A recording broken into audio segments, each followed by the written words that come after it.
President Buhari, Nigeria has a very young population. Perhaps you might highlight what a pathway for a resilient future looks like. Your Excellencies, ladies and gentlemen, I share the sentiment expressed by the Secretary General that the world is on the verge of climate catastrophe. Undeniably, climate change is a human-induced phenomenon. It is now imperative that we must step up our collective climate actions in line with the request of the Secretary General. It is in this regard that I wish to reiterate Nigeria's commitment to its obligation under the Paris Agreement, the aspirations enshrined in our national determined contribution, and ensure a resilient future that mainstream climate risks is our decision-making. I want to announce that the government of Nigeria will develop a more robust sectorial action plan and expand the scope of our sovereign green bonds in line with our intended upward review of Nigeria's NDCs towards the inclusion of the water and waste section by 2020.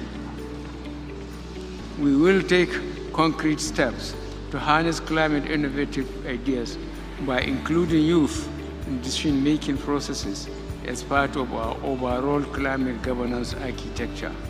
We will mobilize Nigerian youth towards planting 25 million trees to enhance Nigeria's carbon sink. In the energy sector, Nigeria is presently diversifying its energy sources from dependence on gas-powered system to hydro, solar, wind, biomass, and nuclear sources. Specifically, Nigeria is progressively working to realize 30% energy efficiency and renewable energy mix by 2030. This is envisaged to lead to 179 million tons of carbon dioxide reduction per annum by 2030. I should also inform the Summit that our government has introduced climate-smart agricultural practices to unlock 74 million tons of carbon dioxide per annum through relevant technologies, advocacy, and best practices. As you are aware, the Lake Chad Basin, which used to be a region of productivity, food security, and wealth for an estimated 40 million citizens living around the lake basin, has shrunk significantly from its original size due to climate change. We will continue to lead in efforts to have solid partnership for the ecological restoration and recharge of the Lake Chad.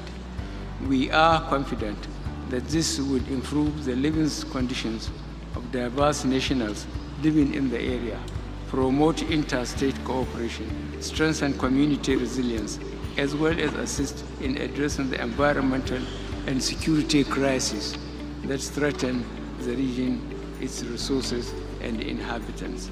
I'm glad the Secretary General and some of the member states presented in this hall are partnering with us in this endeavor.